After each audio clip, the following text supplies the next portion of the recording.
Hubungan Masdar dan Rahmatia ternyata jauh dari kata harmonis. Pada awalnya, keduanya terlihat menjalani kehidupan rumah tangga seperti pasangan pada umumnya. Halo Sobat Pena, apa kabar hari ini? Assalamualaikum warahmatullahi wabarakatuh. Hari ini, kita akan kembali membahas kejadian-kejadian mengerikan, kisah nyata yang terjadi di muka bumi ini. Sobat, akibat sering melakukan KDRT hingga mengancam akan menghabisi nyawa istrinya, seorang pria di Kabupaten Maros, Sulawesi Selatan pada tahun 2025 tewas di tangan keluarganya sendiri. Sang ipar dan keponakan yang sudah lama menahan emosi menyerang korban hingga tewas bersimbah cairan merah. Tubuh korban bahkan ditemukan tersangkut di sela-sela batang bambu di samping rumahnya. Bagaimana cerita selengkapnya dari kasus yang satu ini? Langsung saja kita bahas di Kata Pena.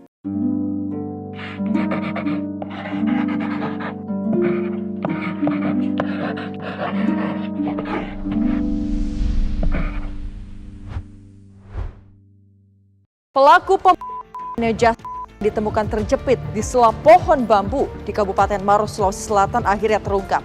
Pelaku berjumlah 2 orang diketahui bapak dan anak.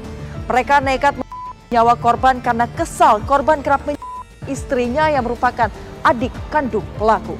Sebelum kita mulai ke ceritanya, jangan lupa untuk subscribe channel ini dan bagikan video ini ke teman-teman kalian. Cerita ini dibuat berdasarkan berita yang sudah beredar dan diterbitkan oleh beberapa media publik yang aku sajikan dan aku rangkum dalam bentuk alur cerita. Kita mulai ceritanya. Di Kabupaten Maros, Sulawesi Selatan, tepatnya di Dusun Biringjene, Desa Moncongloe, Kecamatan Moncongloe, tinggallah sepasang suami istri yang hidup sederhana seperti kebanyakan warga lainnya di desa tersebut. Sang suami bernama M. Masdar atau yang sering disapa dengan nama Masdar. Pada saat itu Masdar sudah berusia 41 tahun, sementara istrinya bernama Rahmatia. Tidak banyak media yang mengulas tentang latar belakang pribadi Rahmatia secara detail, termasuk apakah mereka sudah memiliki anak atau belum. Namun yang jelas, warga sekitar mengenal mereka sebagai pasangan suami istri yang harmonis. Singkat cerita, diketahui bahwa Masdar ternyata bekerja di sekitar wilayah tempat tinggalnya. Meskipun detailnya tidak diketahui, namun aktivitas hari-harinya menunjukkan bahwa dia adalah seorang pekerja keras demi keluarga. Di sekitar rumah mereka juga tinggal keluarga besar dari Rahmatia, sang istri. Salah satunya yang tinggal tidak jauh dari rumah mereka adalah kakak kandung Rahmatia yang bernama Sembang. Pada saat itu, Sembang sudah berusia 45 tahun. Sembang sudah berkeluarga dan memiliki anak laki-laki yang berusia sekitar 20 tahun. Namanya Muh Saiful atau yang akrab disapa Ipul oleh warga setempat. Di lingkungan pemukiman yang saling berdekatan membuat keluarga mereka sering berinteraksi dan mengetahui kondisi satu sama lain. Namun, di balik kehidupan rumah tangganya yang terlihat seperti tidak ada masalah ini, hubungan Masdar dan Rahmatia ternyata jauh dari kata harmonis. Pada awalnya, keduanya terlihat menjalani kehidupan rumah tangga seperti pasangan pada umumnya. Tapi, kebiasaan buruk Masdar yang sering mengkonsumsi minuman beralkohol perlahan-lahan mengubah suasana rumah. Ketika mabuk, Masdar kerap kehilangan kendali. Awalnya dia hanya berucap kasar, namun lama-kelamaan justru berubah menjadi kekerasan fisik yang selalu dia lampiaskan kepada Rahmatia. Rahmatia di saat itu berusaha menegur Masdar dengan cara baik-baik, berharap suaminya bisa berubah. Namun, seiring berjalannya waktu, kekerasan itu semakin sering terjadi. Pertengkaran kecil menjadi hal yang lumrah, bahkan masalah sepele pun bisa memicu percekcokan hebat di antara mereka. Suara pertengkaran mereka sering terdengar hingga ke rumah-rumah tetangga, membuat warga sekitar mengetahui bahwa rumah tangga pasangan ini sedang tidak baik-baik saja. Rahmatia pun akhirnya semakin tertekan dan tidak lagi sanggup menahan perlakuan buruk dari suaminya. Dia kemudian menceritakan kekerasan yang dia alami kepada keluarganya. Dia mengadu kepada kakaknya, Sembang, yang mana pada saat itu Sembang langsung merasa marah dan terluka setelah mendengar bagaimana adiknya diperlakukan dengan sangat buruk. Sembang juga kemudian menyampaikan hal itu kepada anaknya, Ipul, sehingga keduanya ikut terbawa emosi melihat kondisi Rahmatia yang semakin memburuk. Sebagai bentuk upaya untuk keluar dari lingkaran kekerasan, Rahmatia akhirnya melaporkan Masdar kepada polisi atas dugaan kekerasan dalam rumah tangga. Pihak kepolisian pun merespon laporan itu. Mereka mencoba membantu menyelesaikan permasalahan ini. Di saat itu, dimediasikanlah pasangan suami istri ini. Proses tersebut berjalan lancar dan pada akhirnya kasusnya diselesaikan secara damai. Dan secara formal, Masdar dan Rahmatia dianggap telah berdamai dan di hadapan aparat, Masdar dinyatakan bersedia untuk tidak mengulangi perbuatannya. Namun, penyelesaian itu rupanya hanya meredakan permukaan masalah. Di balik kesepakatan damai, ada luka yang dialami oleh Rahmatia, baik fisik maupun batin, yang rupanya belum pulih sepenuhnya. Sementara itu, rasa kecewa dan marah yang sudah terlanjur disimpan oleh keluarga Rahmatia, terutama Sambang dan juga anaknya Ipul, terus membara meski tidak ditunjukkan secara terang-terangan.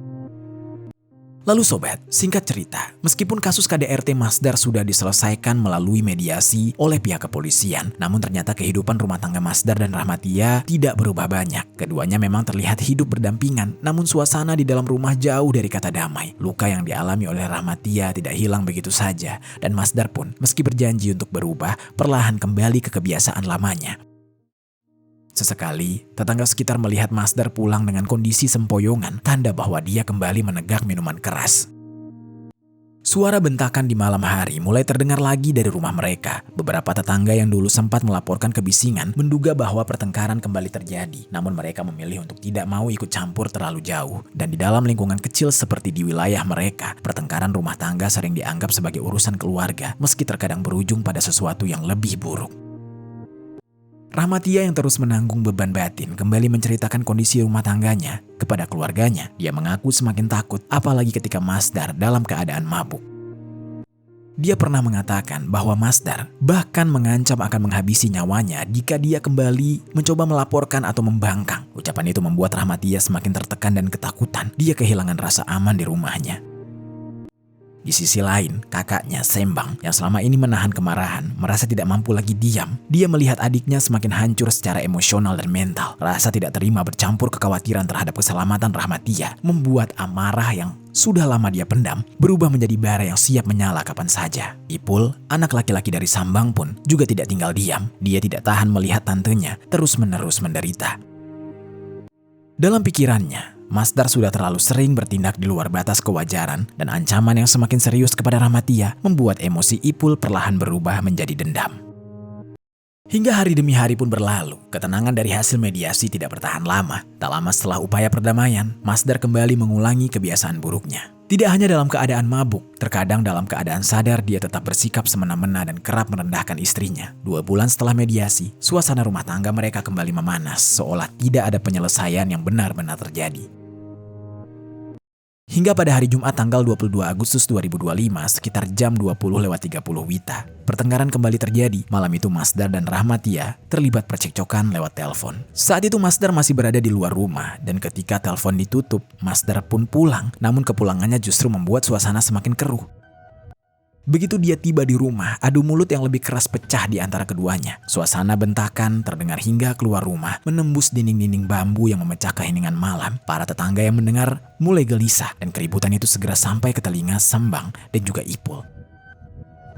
Masdar yang masih dalam kemarahannya berulang kali meneriakkan ancaman akan menghabisi nyawa sang istri. Mendengar hal itu, emosi Sembang dan Ipul langsung memuncak. Mereka sudah saatnya untuk menghentikan Masdar, bahkan dengan cara apapun. Dalam keadaan dikuasai amarah, keduanya memutuskan untuk menyerang Masdar. Sembang mengambil sebilah parang yang biasa digunakan untuk bekerja, sementara Ipul mengambil sebilah badik. Mereka menyelipkan benda tajam itu di pinggang. Tanpa berpikir panjang, keduanya bergegas menuju ke rumah Rahmatia. Sampainya mereka di sana, mereka mendapati Masdar berada di luar rumah setelah berselisih paham dengan sang istri. Tanpa memberikan kesempatan untuk Masdar, Sembang pun langsung mencabut parang yang sebelumnya dia bawa, dan dia ayunkan dengan keras ke arah belakang tubuh dari Masdar. Serangan kedua tepat di arah kepala. Suara hantaman benda tajam itu memecah malam, dan seketika cairan merah mengucur dari kepala Masdar dan juga tubuhnya. Saat itu juga Masdar terguncang, terkejut oleh serangan yang tiba-tiba. Dengan kedua tangan yang berlumuran cairan merah, Masdar berusaha menahan luka di kepalanya. Dia berjalan mundur dengan langkah tergontai-gontai. Tubuhnya limbung, mencoba menjauh dari Sembang. Dalam kepanikan dia bergerak menuju ke sisi rumah, ke arah rumpunan bambu yang rindang, seolah berharap bisa menyelamatkan diri dengan bersembunyi di sana. Namun, luka yang dia terima terlalu parah. Dia berulang kali tersandung, jatuh dan bangkit lagi dengan sisa-sisa kekuatan yang hampir habis. Melihat Masdar yang masih berusaha melarikan diri, Ipul yang sejak tadi dikuasai emosi pun langsung tersulut. Ipul mencabut badik dari pinggangnya, lalu berlari mendekat dengan satu gerakan kuat. Ipul menghujamkan badik tersebut ke punggung kiri Masdar. Hujaman itu begitu keras hingga menembus ke bagian depan tubuh Masdar. Rasa sakit yang luar biasa membuat Masdar tidak lagi mampu menjaga keseimbangan.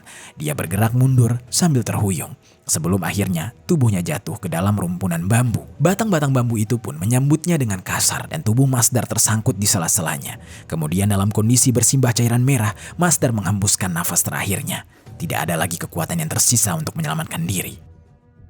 Sementara itu Sembang dan Ipul sudah dilanda kepanikan setelah melihat Masdar tidak bergerak lagi. Keduanya pun meninggalkan lokasi itu dan melarikan diri ke arah rumah mereka, meninggalkan Masdar yang sudah tidak bernyawa dalam keheningan malam yang mencekam. Di sisi lain, Rahmatia yang berada di dalam rumah seketika terkejut dengan adanya suara gaduh di samping rumahnya.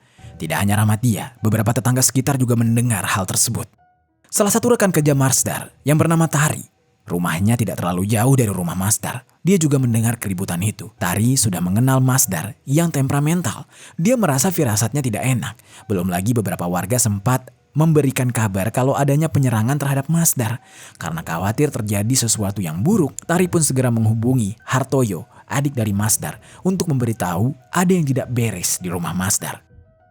Hartoyo yang mendengar kabar itu langsung merasa panik. Dia tidak tinggal diam, rumahnya tidak terlalu jauh dari rumah kakaknya. Dia segera bergegas keluar rumah sambil berusaha menghubungi pihak kepolisian. Hartoyo kemudian melaporkan kejadian ini kepada Polsek Moncongloe. Dia meminta agar petugas segera menuju lokasi karena dikhawatirkan mungkin sudah terjadi tindak pidana serius. Beberapa warga sekitar akhirnya memberanikan diri untuk keluar rumah, tepatnya pada saat bersamaan dengan kedatangan petugas polisi yang merespon laporan dari Hartoyo. Pihak kepolisian kemudian bergerak menuju samping rumah Masdar, tepat ke arah yang sebelumnya disebut oleh warga sebagai titik suara benturan dan teriakan terakhir terdengar. Ketika senter petugas menyorot area di antara batang-batang bambu yang tumbuh rapat di sisi rumah, mereka menemukan sosok tubuh tergeletak dalam posisi tersangkut. Tubuh itu tidak bergerak, penuh luka dan bersimbah cairan merah. Hartoyo yang tiba selisih beberapa menit setelah polisi, dia langsung lunglai melihat keadaan kakaknya. Polisi menahan Hartoyo agar tidak mendekat dan menenangkan warga yang mulai gaduh setelah mengetahui bahwa korban sudah tidak bernyawa. Akhirnya, petugas kepolisian yang sudah berada di lokasi pun menghubungi tim Inafis Polres untuk datang dan melakukan olah TKP. Sesampainya di lokasi, mereka memasang garis polisi di sekeliling area penemuan jasad dan meminta seluruh warga untuk mundur. Mereka melakukan dokumentasi menyeluruh, seperti memotret posisi jasad dan mengukur jarak dengan titik-titik penting di sekitar rumah. Pihak kepolisian juga mengamankan handphone Masdar yang saat itu dijadikan sebagai barang bukti. Setelah proses olah TKP, jenazah Masdar dievakuasi menggunakan ambulan menuju Rumah Sakit Umum Daerah Palaloy untuk kemudian dilakukan otopsi. Sementara itu, dari hasil keterangan awal Rahmatia, pihak kepolisian akhirnya mengetahui bahwa awalnya Masdar sempat ribut dengan Rahmatia, sang istri di rumah. Bahkan Masdar sempat melontarkan kata-kata ancaman. Pihak kepolisian juga mengamankan handphone Rahmatia sebagai barang bukti. Selain itu, warga setempat juga sempat melihat Sembang dan Ipul berada di sekitar rumah Rahmatia dan melakukan penganiayaan terhadap Masdar. Akhirnya, polisi dapat menetapkan bahwa dua orang tersebut adalah pelaku utamanya.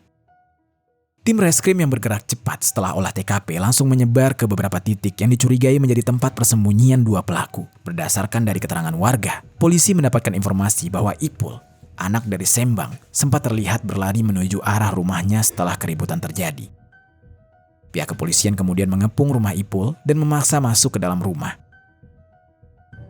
Hingga pada hari Sabtu tanggal 23 Agustus 2025, dini hari sekitar pukul 3:30 WITA, polisi akhirnya menemukan Ipul di rumahnya. Dia berada dalam keadaan panik dan sempat berusaha bersembunyi di bagian belakang rumah. Pihak kepolisian pun sempat memberikan tindakan tegas. Ipul berhasil diamankan dan langsung dibawa ke kantor polisi. Bersamaan dengan tertangkapnya Ipul, pihak kepolisian menyita beberapa barang bukti, yaitu sebilah badik dan pakaian yang dia gunakan saat melakukan aksinya. Sementara itu, sang ayah, Sembang, memilih untuk melarikan diri ke rumah salah satu kerabatnya di desa terdekat. Namun, pelariannya tidak berlangsung lama. Tekanan dari pihak keluarga serta pengejaran intens oleh aparat membuat Sembang merasa tidak punya tempat lagi untuk bersembunyi. Setelah mempertimbangkan situasi dan dorongan keluarga, sekitar jam 12 WITA, di hari yang sama, Sembang akhirnya memutuskan untuk menyerahkan diri. Dia datang dengan kondisi lelah dan wajah yang tegang. namun langsung mengakui segala perbuatannya.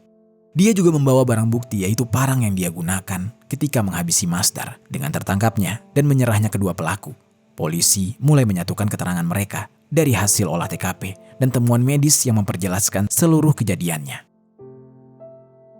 Di sisi lain, jenazah Masdar pun selesai menjalani proses otopsi. Berdasarkan hasil otopsi, ditemukan bahwa Masdar mengalami luka benturan dalam yang cukup parah di bagian kepala yang diduga kuat berasal dari ayunan benda tajam seperti parang. Selain itu, terdapat luka tusukan yang dalam di bagian punggung kiri yang menembus hingga rongga dada yang mengenai organ vitalnya. Tim medis juga mencatat adanya beberapa lecet dan memar pada tubuh korban yang menunjukkan bahwa Masdar sempat berusaha bertahan dan mencoba melarikan diri sebelum akhirnya terjatuh di antara batang-batang bambu.